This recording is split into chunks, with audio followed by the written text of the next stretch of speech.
Si te interesa la educación porque eres maestro, perteneces al equipo directivo de un colegio o de una institución educativa, tienes hijos en edad escolar o sencillamente porque sabes que para educar se necesita la tribu entera, este es tu podcast. Bienvenidos a Maestros en la Educación.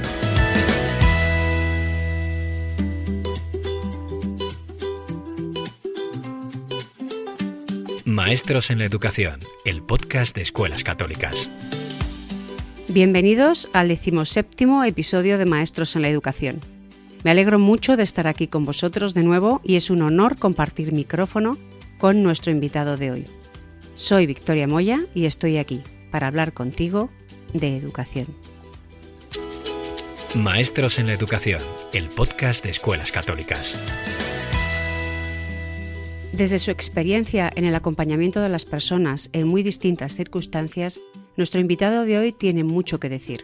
Acompañó a los miembros de la Asamblea General de Escuelas Católicas en la presentación de la Guía para la Prevención y Reparación de Abusos Sexuales a Menores en Centros Educativos. La sencillez de su intervención solo es comparable con la emoción que despertó en toda la audiencia. Se sentía el silencio respetuoso, la emoción desbordada de verdad, con todo lo que tiene de cruda y con todo lo que tiene de comienzo ineludible para la reparación y sanación del dolor. Nuestro invitado de hoy insistió en aquel momento en la importancia de realizar cambios estructurales que permitan acompañar, acoger el dolor y el reproche, escuchar y ser rigurosos en la aplicación de los protocolos, así como en la detección y actuación rápida y eficaz. La Escuela Católica tiene que ser capaz de vencer el mal a fuerza del bien.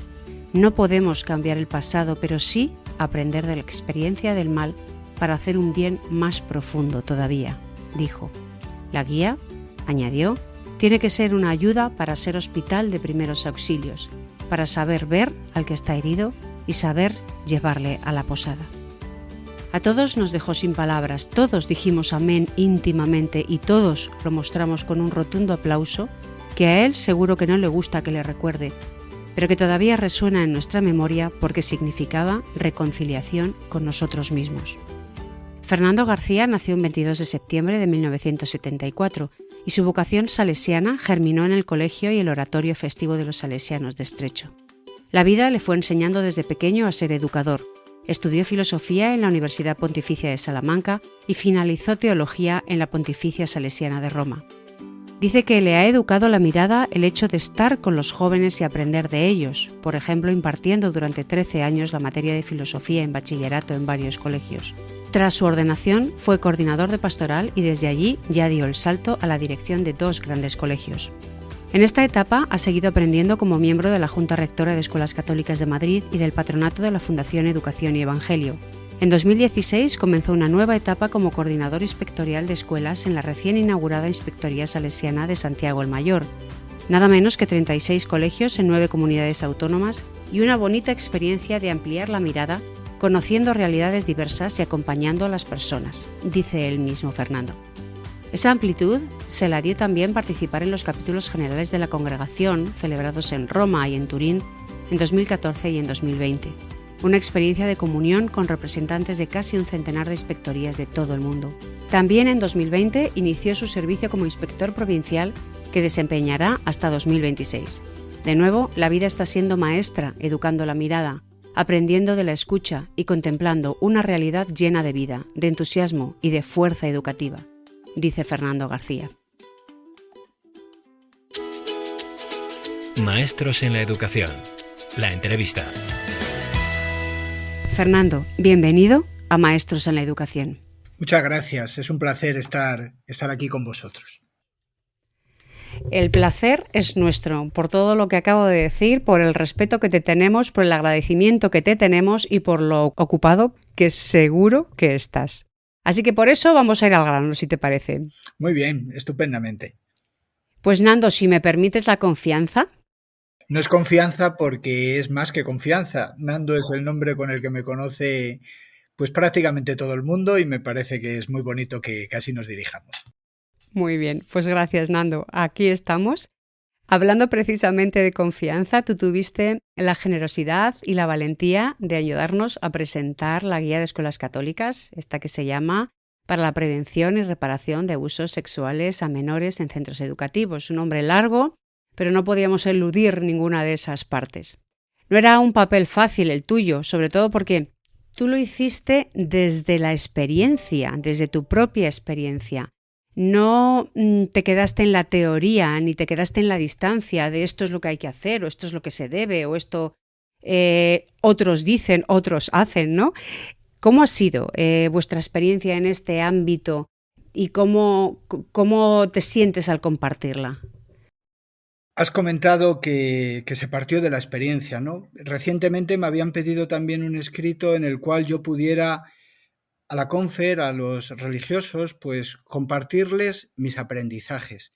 Han sido 5 años de aprendizajes duros, difíciles, en los cuales pues he llorado, he acogido el dolor, he estado desorientado, no hemos sabido muchas veces por dónde teníamos que caminar. Recuerdo el encuentro con una persona pues que ha sufrido abusos y que me decía, no respondisteis con la rapidez que a mí me hubiera gustado, y yo le contesté, sabíamos que teníamos que hacer algo, pero no sabíamos cómo. Han sido 5 años y yo veo estos años en los cuales hemos tenido que ir aprendiendo a marchas forzadas a medida que la vida nos iba colocando en situaciones de aprendizaje. Por eso, cuando me pedisteis compartir alguno de esos aprendizajes en la asamblea, no podía enfocarlo de otra manera que desde la propia experiencia personal, porque creo que vivimos en una época en la cual se tienden a dar soluciones fáciles a problemas complejos, y sin embargo la vida nos exige tener una mirada contemplativa y ser capaz de desarrollar aprendizajes incluso de las situaciones más dolorosas que nos toca vivir. Y tal vez este tema es uno de los más dolorosos que me ha tocado vivir. Por eso no podía hablar en teoría, solo podía hablar pues desde la experiencia de vida y desde lo que he ido aprendiendo afortunadamente por haber sido acompañado por personas que me han ayudado a aprender y a educar la mirada. Ese escrito al que haces referencia de Confer a nosotros también nos inspiró muchísimo y nos ayudó mucho, y por eso no pensamos en otra persona más que en ti para ayudarnos a acompañar esta guía, y lo recomiendo a todos nuestros oyentes. La verdad es que es espectacular. Esta guía precisamente quiere servir para ayudar a los centros a actuar, para generar en las escuelas espacios de escucha, espacios de confianza, que ambos son imprescindibles, ¿no?, para restaurar los daños del presente, los daños del pasado, por supuesto los daños del futuro. ¿Crees que cumple su cometido, Nando, esta guía que hemos presentado recientemente? Yo creo que cumple su cometido, y cumple un cometido que yo he podido experimentar intentando sanar el dolor causado. Y es que cuando una persona ha sufrido una situación de abuso, aunque sea en el pasado, no lo podemos desconectar del presente. Una de los parámetros que se han repetido más veces cuando he tenido la oportunidad de tener encuentros restaurativos en los que en nombre de la institución intentaba acoger el dolor de la víctima para también, a partir de la escucha, intentar satisfacer las necesidades que se me presentaban, uno de los elementos que más se repetía era que esto no vuelva a sucederse. ¿Qué estáis haciendo para garantizar que esto no vuelve a pasar? Por eso todas las medidas preventivas y todos los cambios estructurales que en la Escuela Católica hemos desarrollado en estos años no solo son elementos organizativos para intentar prevenir, que evidentemente son para intentar prevenir, pero es que además tienen una enorme fuerza sanadora, porque los cambios estructurales permiten también testimoniar que realmente hemos aprendido de lo que nos ha pasado y que no hacemos lecturas simplistas, que no buscamos cortafuegos para intentar eludir responsabilidades. Al contrario, que lo que hacemos es aprender de una historia para, con unas medidas serias, rigurosas, con cambios estructurales, hacer de nuestras escuelas entornos seguros, ambientes seguros. Y esto tiene una enorme fuerza sanadora. Y es muy difícil, Nando, imagino, enfrentarse, mirar a la cara a esas personas y asumir un papel que no te corresponde, o sí te corresponde, pero bueno, me entiendes, ¿no? Que no estás respondiendo por tu institución y estás respondiendo por otros, pero al fin y al cabo están poniéndole tu rostro a un dolor muy grande.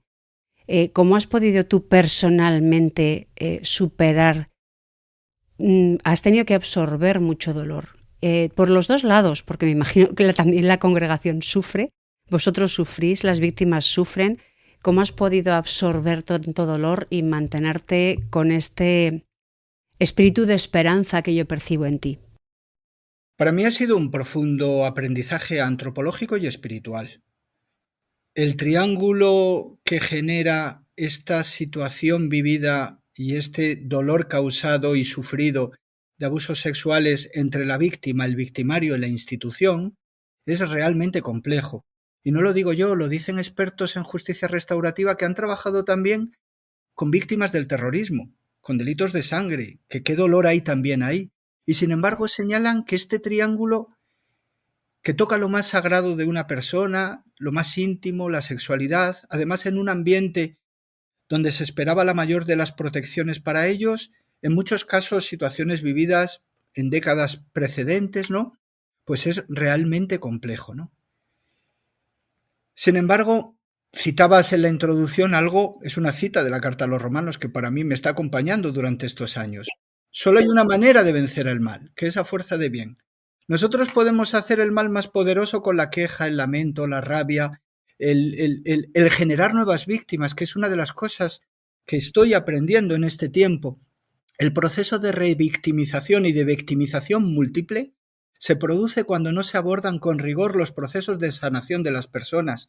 Y estamos generando nuevas víctimas, pues a veces también por el abordamiento mediático que se hace de los temas, a veces también por el intento de solucionar situaciones con una falta de una escucha profunda y rigurosa, ¿no?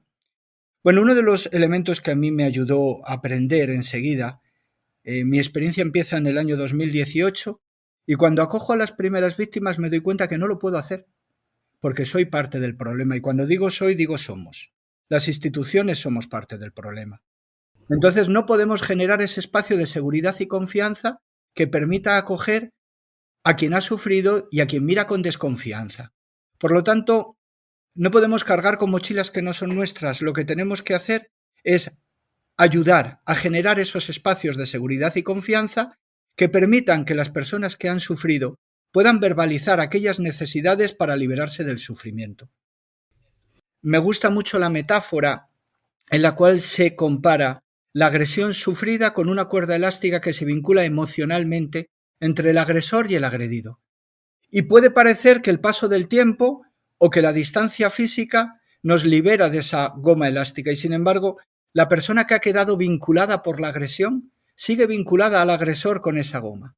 ¿Qué es lo que tenemos que intentar ayudar?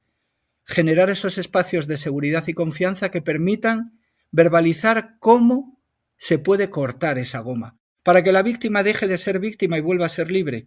No podemos reescribir el pasado, pero sí podemos intentar sanarlo. Mi camino en estos años ha sido hacer todo lo posible, todo lo que esté en mi mano, para poner las condiciones de posibilidad con personas externas, porque nosotros somos parte del problema, para poder escuchar, para poder atender, para poder ayudar a sanar. Así que tenemos que contar con la experiencia de quien tiene esa profesionalidad y que está fuera del problema. Y Nando, ¿habéis conseguido cortar cintas elásticas? Yo creo que sí. He tenido experiencias pues muy bonitas, dentro de lo doloroso que es esto, pero muy bonitas también para la víctima, de personas que se han liberado. También este camino no es para todos. Cada uno gestiona el dolor como puede. Y en esta manera de gestionar el dolor, lo que tenemos que hacer las instituciones de escuela católica, en cuyo seno pues ha habido estas situaciones tan dolorosas, estas agresiones, este mal, lo que tenemos que hacer es generar esos entornos de seguridad y confianza que permiten ayudar a gestionar el dolor.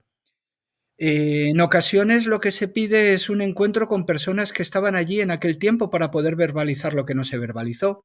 En la mayoría de las ocasiones lo que se pide es un encuentro con el representante de la institución para poder decir todo lo que se quedó sin decir o para poder formular preguntas. Las víctimas no son fotos fijas. Esto es una cosa que la experiencia me ha enseñado. El tiempo es superior al espacio, decía el Papa Francisco, y es una frase que me ha acompañado mucho y ese artículo le empiezo desde ahí, porque a veces queremos dominar espacios y solucionar las cosas cuanto antes. Eso es manipular a las personas. Lo que tenemos que hacer es generar procesos, duren lo que duren, en las cuales las personas pues puedan recorrer cada uno a su ritmo su camino, para poder liberarse de la agresión sufrida. El camino es dejar de ser víctima, pero no en todos los casos esto se puede lograr o no todas las personas tienen la misma necesidad. Claro. Y entonces has hablado de generar espacios de escucha, espacios de confianza. ¿Cómo lo hacéis vosotros? ¿Cómo estáis generando esos espacios de escucha y confianza? ¿Qué podríais, ya no te digo recomendar, porque efectivamente luego también cada institución tiene sus procesos, sus tiempos, sus posibilidades, pero aquello que tú pienses, se puede empezar por aquí, no podemos saltarnos tal cosa, quizá pueda ser una fuente de inspiración para aquellos que no saben por dónde empezar, porque esto realmente es muy complejo. Nosotros hace 5 años estábamos muy perdidos. No sabía por dónde acudir. Ahora, 5 años después, pues tenemos algunas convicciones que puedo compartir. En primer lugar, distinguir. Si estamos hablando de cómo atender a personas que han sufrido en el pasado, estamos hablando de una realidad. Para poder atender esa realidad, yo creo que las instituciones tenemos que tener, por un lado, personas formadas dentro que hagan la primera escucha. Y aquí es muy importante que no se distancie demasiado el tiempo entre que una persona dice que necesita o denuncia o comunica algo que le ha pasado y la intervención rápida de la persona de la institución que se pone a su disposición para poder escuchar. Esta persona tiene que estar formada para poder hacer esta escucha restaurativa, esta escucha acogedora, esta escucha sanadora, pero no basta. Luego tenemos que tener personas externas y algo que ofrecer, porque nosotros no podemos resolver pues todas las necesidades que hay ante una primera demanda de escucha. Eso por lo que se refiere a personas que han sufrido abusos en el pasado. Por lo que se refiere al momento presente, toda esta experiencia tan cargada de mal y de dificultad del pasado se ha convertido en un elemento muy positivo y de bien para el presente. Tenemos que saber aprovechar las estructuras que tenemos.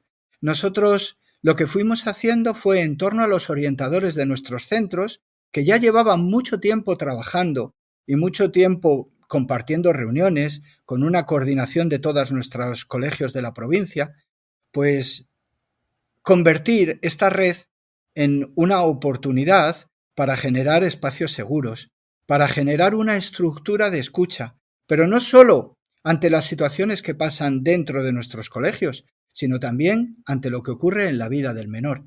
Porque algo que no se nos valora suficientemente es que la escuela católica está siendo un auténtico hospital de campaña, al cual llegan muchísimas situaciones. Y no solo la escuela católica, nosotros tenemos muchísimo trabajo en las plataformas sociales, en proyectos con personas vulnerables, donde los educadores de nuestras plataformas y proyectos sociales están acogiendo tantísimas situaciones de maltrato físico, en la familia, en el entorno. ¿Qué hacer? ¿Cómo escuchar? ¿Cómo acoger? Estructurar, poner en red a estas personas, darles la formación necesaria, generar momentos de encuentro sistemáticos que nos permitan pautar todo este camino que se está haciendo de acogida ante las situaciones de abuso, maltrato infantil en la vida que suya, en la vida del menor, pues está siendo otro elemento. Y si hemos podido hacer esto, en parte ha sido por lo que nos ha venido del pasado. Y yo creo que esto ha sido un gran aprendizaje. El ponernos a sanar heridas de hace muchos años nos han ayudado también a sanar heridas que en contextos diferentes del nuestro están viviendo muchos de los chicos que llegan a nuestros colegios y a nuestros proyectos sociales y aquí encuentran un educador al que le pueden contar algo que le está pasando en su vida. Por lo tanto, formación, equipos, cambios estructurales y elementos externos profesionalizados para poder ofrecer cuando se necesita un proceso restaurativo riguroso. Muy interesante, muchísimas gracias porque son unas pistas muy concretas que estoy segura de que pueden ayudar a muchas personas que ahora estarán probablemente en ese principio del camino de hace 5 años que estabais vosotros. ¿Y tenéis algún proyecto en relación con el acompañamiento y la acogida actualmente, Nando? Sí, yo creo que un elemento muy significativo ha sido el que hemos institucionalizado ya las jornadas de protección de menores en nuestros colegios. gracias a las cuales pues hay una red y se van poniendo buenas prácticas que se van desarrollando en cada uno de los centros. Hemos implantado ya una jornada anual en la cual se cuida el ambiente seguro, y eso a través de la coordinación de escuelas lo estamos desarrollando, y a través de este equipo inspectorial de orientación que acompaña a todos los orientadores. Por lo tanto, algo que no existía hace 5 años, que es una red de encuentros y de formación de personas que a su vez luego forman a otras personas. Con lo cual, lo que se está intentando generar es una cultura del acompañamiento, no solo una resolución puntual de un caso que se nos presenta. Entonces, yo creo que este camino de generar jornadas específicas en las instituciones donde pues vamos todos aprendiendo, ampliando la mirada, conociendo, ayudando a detectar. Tuvimos en una de las jornadas que realizamos, pues estuvo sobre todo centrada en la detección, para poder estar atentos a los signos que nos permiten poder detectar que algo está pasando. Entonces, son elementos formativos que van ayudando a los educadores y que van generando una conciencia y van cualificando para una actuación. Además, necesitamos esa conciencia claramente, porque también existe en ocasiones, cada vez menos, yo siento que cada vez menos, cierto negacionismo, o sea, esto no, que también es muy humano, esto no puede ser, esto no pasa en mi colegio. ¿Cómo veis que luego esto permea a los colegios? Todo esto que vosotros estáis trasladando, esa cultura del cuidado que estáis trasladando, ¿la están acogiendo bien? ¿La están acogiendo con ganas? ¿La implantan con ganas? En nuestros centros yo creo que ahora mismo se ha creado una cultura del acompañamiento, de la escucha y del ambiente seguro. Ha sido necesario hacer los cambios estructurales para que en la organización, igual que convocábamos para otras cosas, ahora tengamos la conciencia de que tenemos que convocar para dar este acompañamiento. Otro elemento que hemos hecho y que yo creo que es positivo es la elaboración de un código de conducta, pero no hacer un código por hacerlo, sino que el código de conducta se convierta en un elemento pedagógico. Muchas veces estos códigos los hacemos con una mentalidad un poco anglosajona de tener pues el protocolo para todo, que lo tienes y ya está. Y sin embargo, nosotros también en nuestra tradición, en nuestro carisma, los reglamentos se convierten en elementos pedagógicos porque se considera que no hay nada más educativo que dar a conocer lo que se espera de la otra persona, también del chico, ¿no? Entonces, con esta sabiduría pedagógica, queremos que el código de conducta se convierta en un instrumento que ayuda a dar a conocer lo que se espera del educador, lo que se puede, lo que no se puede, lo que es recomendable y lo que no es recomendable, en todos los aspectos de la vida educativa. En torno a este código de conducta, pues se ha establecido un programa formativo que yo creo que está cada vez más implantado. Pero no hay que tener prisa. Yo una de las cosas que he podido aprender y que sí que compartiría es que no podemos correr en este tema. Es un tema tan complejo, tan difícil, tan hondo, que afecta tanto a lo más íntimo de la persona, que no se puede mirar con una mirada superficial de decir, tengo una situación que me incomoda, a ver si la arreglo en 2 meses. No, tengo una persona que sufre, a ver cómo puedo ayudarla aunque necesite 3 años. Esto es brutal. Ese es el cambio de mentalidad, desde luego. Nando, ¿y entonces tú crees que la Iglesia puede dar la vuelta a esta situación de descrédito que la atenaza por muchos lados y de alejamiento, de lo que parece que es un alejamiento de su vocación, como tal, como Iglesia? ¿Hay esperanza de que se nos deje de enjuiciar continuamente? Porque esto es como una gota y otra, y cada vez que hay un caso nuevo va sumando al debe de la Iglesia en general. No es la de una congregación, un sacerdote, un religioso, no, se suma a la cuenta de todos. ¿Tú crees que hay esperanza de que seamos capaces de demostrar al mundo que queremos dar la vuelta y que estas situaciones del pasado se conviertan en experiencia para ayudar en el presente? Yo tengo toda la esperanza. Tengo toda la esperanza si enfocamos bien la mirada. Mira, descrédito. Pues evidentemente que esto es un descrédito, pero no es un problema de descrédito o de prestigio. Si el foco lo ponemos en el descrédito o en el prestigio, estamos muy, muy desorientados. De hecho, cuando en alguna ocasión a mí me han dicho, ¿se recuperará el prestigio? Digo, yo creo que no lo hemos perdido nunca, y os lo digo de verdad. Yo creo que no hemos perdido ningún prestigio. porque no se trata de eso. Se trata de reconocer que hemos hecho un bien enorme y que estamos haciendo un bien enorme, pero que ha habido personas a las cuales les hemos hecho también daño. Y eso está en la sociedad, está en la vida. Entonces nosotros no podemos ser tan falsos de creernos que lo hemos hecho todo bien. Nosotros hemos hecho mal a personas, hemos hecho mal. Han sido personas concretas las que han hecho mal, pero lo han hecho dentro de nuestras instituciones. Entonces, ante esa realidad, lo que tenemos que hacer es poner toda nuestra capacidad de bien para ayudar a las personas que hemos hecho mal y a poner las condiciones para que nuestras casas sean lugares de acogida, lugares de bien, lugares de posadas donde a las personas se les ayuda a sanar las heridas del camino. Si ponemos el foco en el prestigio, en el descrédito, sí o descrédito no, estamos equivocados. Porque además, uno de los problemas que hay es pues que este tema conlleva muchas miradas que muchas veces están pues muy condicionadas a la mirada ideológica. Entonces una de las cosas que he aprendido es a ser libre de los titulares, a ser libre de lecturas superficiales, porque si estamos pendientes de lo que vaya a publicar un periódico tal o cual, pues estamos atados, estamos condicionados. Nosotros no nos podemos deber a nadie más que a la persona. Y muchas veces no podemos hablar de lo que estamos haciendo por respeto a la persona. Creo que la Iglesia está haciendo un buen camino. Creo que las congregaciones religiosas cada vez estamos compartiendo más este camino profundo, serio y responsable. Y creo que no podemos reescribir el pasado, pero sí podemos escribir el presente y el futuro. Y estamos aprendiendo y estamos ayudando a muchas personas. A lo mejor alguien escucha este comentario que yo estoy haciendo y me intenta rebatir hemos pedido perdón muchas veces, pero el tema es tan complejo, tan difícil, que es muy complicado hacer titulares, establecer frases estándares, porque el dolor es personal, es único, es intransferible. El daño causado es único en cada caso. Entonces lo que nosotros tenemos que hacer es atender a cada persona en profundidad, no estar pendiente del prestigio que pueda salir en un titular. Yo no te lo voy a rebatir, estoy totalmente de acuerdo contigo y eso que yo tengo que estar muy pendiente de los titulares.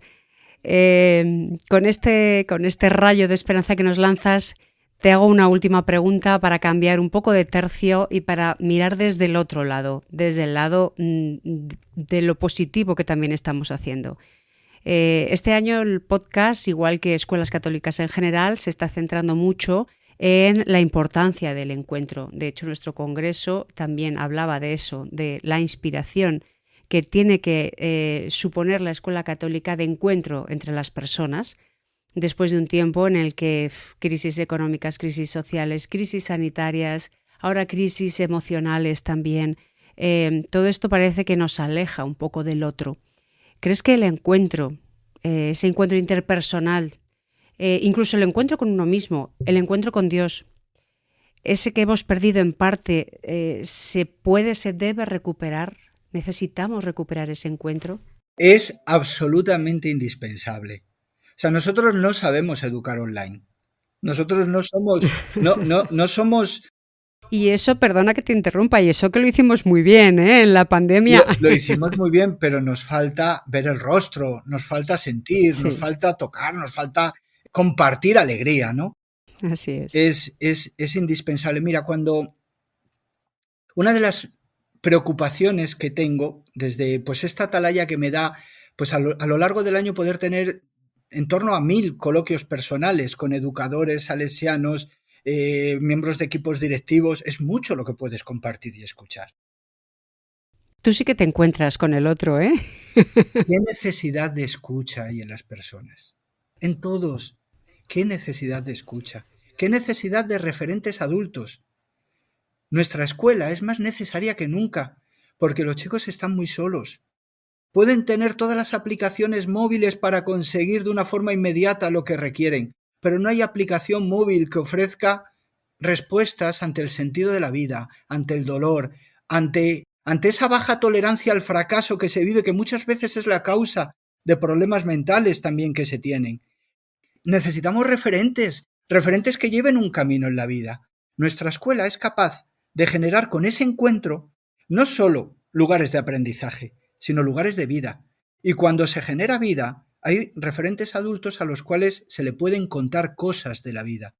Cuando yo antes decía que somos también posadas que acogen a situaciones difíciles que están pasando en su vida, si es que cada vez nos encontramos con situaciones más complejas y también con algunas más simples, porque antes pues podía estar la familia de una manera más presente para ese encuentro, pero hay para muchos chicos donde es el educador del colegio aquel rostro amigo al cual le dice, oye, te tengo que contar algo que no he contado a nadie.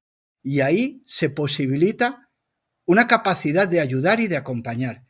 Sin el encuentro, ¿cómo vamos a hacer eso? Qué importante es generar ambientes. Nosotros que cuidamos mucho el ambiente de la fiesta porque es parte de nuestra pedagogía y de nuestra historia.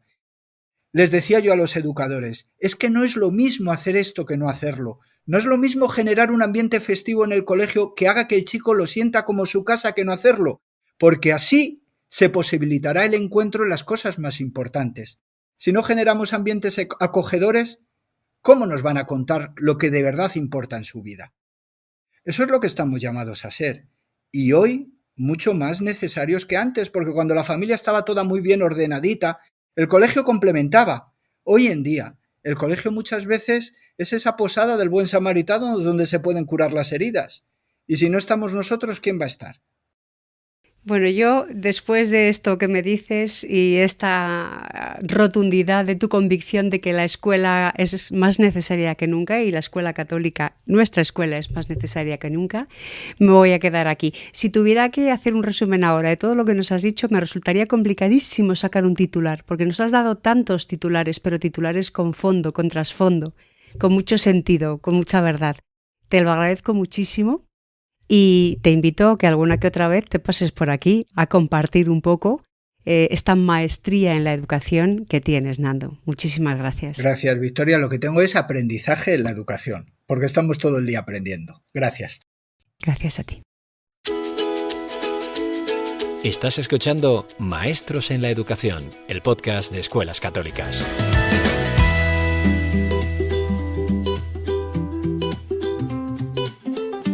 De la charla con Nando me quedo con que tenemos que aprender de lo difícil y que no podemos hacer lecturas simplistas ni trazar cortafuegos. Me quedo con sus recomendaciones. La primera intervención de la institución debe ser rápida. No podemos resolver solos, necesitamos ayuda externa. Tenemos que aprovechar las estructuras de las que ya disponemos. Tenemos que formar, hacer equipo y no actuar con prisa. Me quedo con su idea de que la escuela es un hospital de campaña, de que es más necesaria que nunca, porque es donde acogemos el dolor de todo tipo que sufren hoy nuestros alumnos. Me quedo con su capacidad de haberse liberado de titulares y lecturas superficiales. Solo nos debemos a la persona. Me quedo con un agradecimiento infinito a la experiencia compartida y a las convicciones nacidas de ella. Termina el 17º episodio de Maestros en la Educación, con el encuentro como protagonista. Si te ha gustado, no olvides suscribirte y compartirlo. Puedes encontrar Maestros en la Educación en las principales plataformas de podcast. Gracias por confiar en nosotros y, sobre todo, gracias por creer en la educación. Maestros en la Educación. Síguenos en nuestras redes sociales.